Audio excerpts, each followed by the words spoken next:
Hey y'all, glad you're here. We're going to be going over the Solving Inequalities by Multiplying or Dividing quiz part 1. All right, so the first question, it has an equal sign. So I'm going to draw my line down the equal sign and I'm going to box off my letters. In this case, I have a 5H on this side and a 6H on the other side. They're on different sides of the line. So I can't just combine them and get 11H because they're not on the same side. We have to do an opposite operation to get rid of one of them. And it doesn't matter which one you get rid of. If you like to always have your letters on this side, then you can subtract 6 H's from each side. I typically get rid of the smallest one because then I end up with positive H's, but it totally doesn't matter. So I'm going to go ahead and take this 5H and I'm going to get rid of it. Since it's positive, I'm going to subtract it from each side. 5H minus 5H is 0. We're going to bring this negative 5 straight down. Bring the negative 16 straight down, and then we're going to do a little math here. 6H minus 5H will give us 1H. Now remember, if you just have 1, you don't actually have to put it there. You could just leave it as H, but I'll go ahead and leave it there. All right, I'm still going to box off the letter, and then I'm going to look at my problem and say, okay, what is on the same side as the letter that I need to get rid of? And in this case, it's negative 16. Got to get rid of that, so I'm going to add 16 to each side. 6, this will cancel, bring down the 1H, and it doesn't matter whether you keep that 1 there or not. And then we do a little bit of math here. Negative 5 plus 16 will be positive 11. So just like always, we think this is our solution, but since it's a quiz, we should plug it back in and check to make sure it works. So we could substitute that in everywhere we see H. And this becomes a calculator problem. I am not going to do this with my brain, but I'm trying to see if each of these sides are equal. 11 times 5 is 55, minus 5 equals 50. 6 times 11 is 66, minus 16, that also equals 50, which means this is the correct answer. Let's look at the next one. All right, we're going to start off by drawing our line down the equal sign and boxing off our letters. We have a 1x and a 9x. Well, actually, it doesn't even say 1x, but we know that if there's not a number there, it is the number 1. So I'm going to go ahead and put that there. All right, remember, it doesn't matter which one you get rid of, but since they're on opposite sides, you do have to do opposite operations. So I'm going to take this 1x, and since it's adding, I'm going to subtract 1x from each side. 1x minus 1x will cancel. Bring the positive 4 straight down. 9x minus 1x is 8x. And bring the negative 36 straight down. Now I'm still going to box off that letter and then ask myself, what is on the same side that I need to get rid of? And here I have a negative 36, got to get rid of that, so I'm going to add 36 to each side. Bring the 8x straight down. 36 plus 4 is 40. I'm still trying to get the x by itself, and right now I have 8 times x, so I got to get rid of that 8, but I'm not going to subtract because subtracting is not the opposite of multiplying. The opposite of multiplying is dividing, so I'm going to divide each side by 8, and I got x equals 5. And then we would quickly want to check that, so we're going to plug it in, so we're going to have 5 plus 4 equals 9 times 5 minus 36. We got to make sure that these are equal. 5 plus 4 is 9. 9 times 5 is 45, and 45 minus 36 is also 9.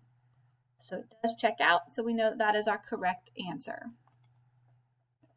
Which of the following equations has an infinite number of solutions? All right, infinite means tons and tons and tons of solutions, like all the way to infinity. So any number that you plug in could work. In order for it to have an infinite number of solutions, when you solve it, your x's will end up disappearing and you'll get something like 5 equals 5, some kind of true statement, or like negative 2 equals negative 2. As long as it's a true statement and the x's or letters have disappeared, then you know that any number you plug in could be a solution. So we're going to kind of look at each of these and try to solve each one. I'm going to start with this one over here. 3x minus 3 equals negative 4x. Find my x's. since I have a number on this side, I'm going to go ahead and move my x's to the other side. So I'm going to minus 3x from each side. Negative 3 is going to equal negative 7x. Divide by negative 7. And I get x equals 3/7. Now that's not a pretty answer, but it is an answer. So this one only has one solution. That is the only solution. So that does not have infinite solutions. Let's try the next one. I'm going to write it over here. 2y plus 4 minus y equals 16. Okay, again, we're going to box off our y's. There's not a number in front of this one, so I need to put a 1 there. Notice on this problem, the y's are on the same side. They are not on opposite sides, so we do not need to do opposite operations. We're just going to combine them. And 2y minus 1y gives me 1y. Then I'm still trying to get the y by itself, so I need to get rid of the 4 by doing the opposite operation. And again, I get one answer. Y has to equal 12. That's the only solution, so there are not infinite solutions. Let's check out C down here. 7x plus 5 equals 4x plus 5 plus 3x. All right, let's go ahead and box off all of our x's. Okay, so the 4x and 3x are on the same side. Since they're on the same side, I can go ahead and add those together. I do not need to do opposite operations when they're on the same side. So 4x plus 3x is 7x. And I'm just bringing down the rest of this. Okay. And then I have x's on different sides. So now I do have to do opposite operations. So it doesn't matter which one you get rid of. I'm going to get rid of positive 7x by subtracting 7x from each side. Over here it cancels. And over here it cancels. So we end up with a statement that says 5 equals 5. That is always true. That means any number you plug in for x will work. It will be a solution. So this one has an infinite number of solutions. So now we're going to go into graphing inequalities. And we're going to graph this one on a number line because it only says x equals. And since it only says x equals, we just need the x-axis, 0, -1, -2, -3, -4. And then I have to look at my symbol. Remember, if it is a greater than or less than symbol without the equal to line, that gives you an open dot on the graph. If it's a greater than and equal to or less than or equal to symbol, that gives you a closed dot on the graph. In this case, it does have the equal to line, so at -4, I know I need to do a closed dot or a closed circle. And then since x is first, we can take the arrow shortcut, where we just use the inequality to draw an arrow, and that tells us that it needs to go that direction. Write an inequality for the number sentence, k is less than 4. All right, is less than, that is an inequality symbol. And to figure out, a lot of times people get this symbol and this symbol confused, and you might be like, oh no, I have no idea which one the less than symbol is. Well, if you hold up both of your hands with those symbols, like your thumb and your pointer finger, the one that forms the L, and what I mean by that is if you look at this symbol, it kind of looks like an L, right? Like an L. This symbol is not. That's like a backwards L. That's not. So the one that forms the L is your less than symbol. Okay, so we just need to write it out now. K is less than 4. And the other way you can think about it is you always want the alligator mouth to eat the bigger number. Since k is less than 4, then it's got to eat the number 4. All right, now we're solving inequalities. I'm still going to treat this symbol like kind of like an equal sign in that I'm going to draw a line down it, and I'm going to box off my letter. I need to get rid of -10, so I'm going to add 10 to each side. I'm going to keep the symbol the same, and -13 plus 10 is -3. Now, I don't know if it wants you to graph this one or not, but it's easy, so let's do it. 0, -1, -2, -3. Since it does have the line underneath it, that is a closed dot on -3. And then since Q comes first, since the letter comes first, we can take the arrow shortcut, and it tells us to draw our arrow that way. Let's solve this one. Draw our line and solve for P. In this case, I need to get rid of 4. but it is not adding 4. It's actually multiplying by 4 because it says 4 times p. The opposite of multiplying is dividing. I'm going to keep my symbol the same. And y'all, there are times that you have to flip your symbol, and we'll talk about that. I'll just go ahead and mention it right now.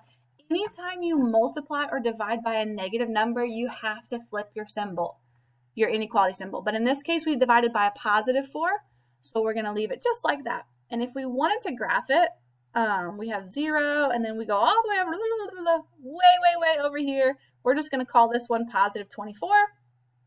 It doesn't have the equal to line, so it's an open circle. And then we can take the arrow shortcut because a letter is first, and we know all of those are solutions. Okay, here we go. We're going to draw our sign, box off our letter. Not draw our sign, draw our line down the sign. Right now we have g divided by -2. In order to get rid of that -2, we have to do the opposite, and the opposite of dividing is multiplying. So I'm going to multiply each side by -2. And here's that really important part. Anytime you multiply or divide both sides by a negative number, you must flip the inequality.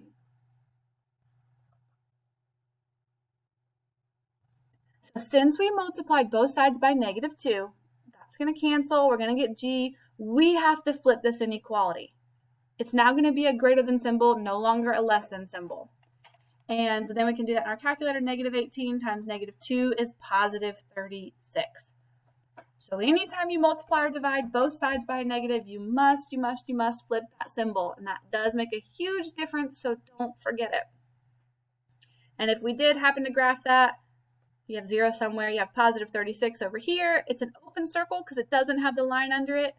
And since g is first, we can take the arrow shortcut and draw it that way. All right, the result of 5 subtracted from a number n is at least 2. What numbers are the solution? Okay, so we have 5 subtracted from a number n. So I'm going to start off with n, and I'm going to subtract 5 from it. We're taking 5 away from n, and that has to be at least 2.